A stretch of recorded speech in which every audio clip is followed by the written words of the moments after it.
Halo semuanya, kembali lagi bersama saya Gusel Fatima dan saya mempunyai bintang tamu yang bernama Pak Rafli dari Ras Studio. Mungkin Pak Rafli bisa memperkenalkan diri terlebih dahulu. Terima kasih atas kesempatan ini, Pak Gusel. Perkenalkan saya Muhammad Rafli dari Ras Studio sebagai Human Resource Manager.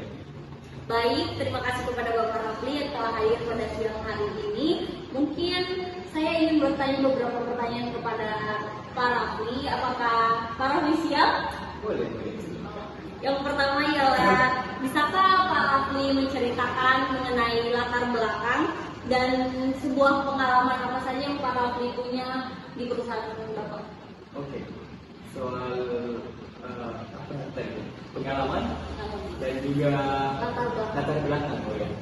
Sebenarnya latar belakang saya sebagai seorang graphic designer dan website designer. Namun karena keperluan di studio atau di perusahaan saya dipindahkan ke bagian human resource atau SDM di sana. Dan soal pengalaman, saya sudah sekitaran 4 tahun lah untuk dalam mengatur SDM di studio kami. Begitu ya. Mungkin Bapak bisa ceritakan mengenai pengalaman-pengalaman apa saja yang nggak menyenangkan. Soal pengalaman yang tidak menyenangkan ya bisa dibilang lumayan banyak. Contohnya yaitu saat kita melakukan perekrutan dan posisi yang ingin dicari tidak ada perekrut yang cocok. Kayak notabene sebenarnya bukan pekerjaan saya yang merekrutnya, cuma saya menempatkannya. Saat kita ingin menempatkannya dan tempatnya tidak cocok, wah, bisa jadi masalah besar karena right people need to in the right place. Seperti itu. Baik Pak, mungkin saya akan menanyakan pertanyaan kedua, yaitu penempatan SDM yang sangat penting dalam sebuah perusahaan. Bagaimana caranya? Caranya seperti yang saya bilang tadi, analisis kemampuan dari si pelamar, analisis kemampuan dari orang yang diseleksi, dan tadi juga saya sudah mention right people in the right place. Orang yang tepat ditempatkan di tempat yang tepat. Mungkin Bapak bisa memberitahukan kami bagaimana cara menempatkan seseorang di bidang yang tepat. Oke, saya ambil salah satu contoh dari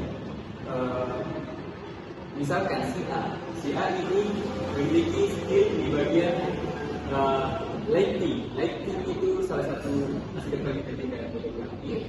Dan si B ini ya memiliki skill di bagian apa ya? Anggaplah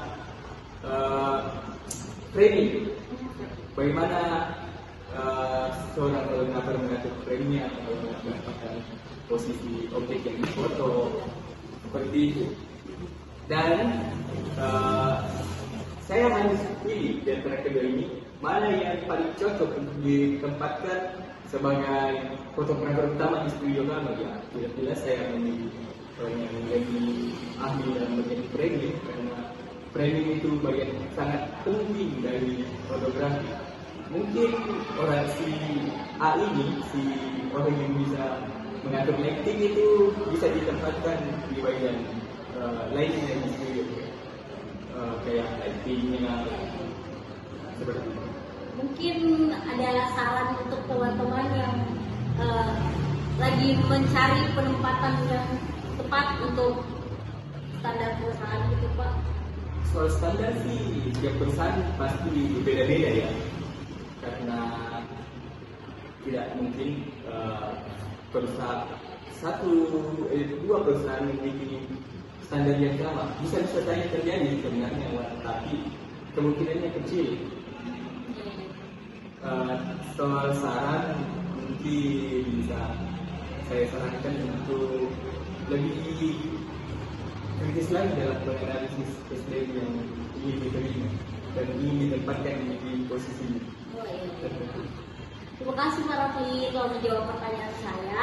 Mungkin itu sekian dari beberapa pertanyaan saya untuk Pak Rafli, dan terima kasih Pak Rafli telah datang di studio kami. Kami sangat berterima kasih kepada Bapak. Dan Teman-teman mungkin sangat berterima kasih kepada Bapak karena Bapak sudah menceritakan tentang pengalaman Bapak. Ya, mungkin sampai di situ saja. Lebih dan kurangnya mohon dimaafkan. Wassalamualaikum warahmatullahi wabarakatuh. Bye guys. I'm an icon, man. My girl about a 10. I should fuck her in the Benz.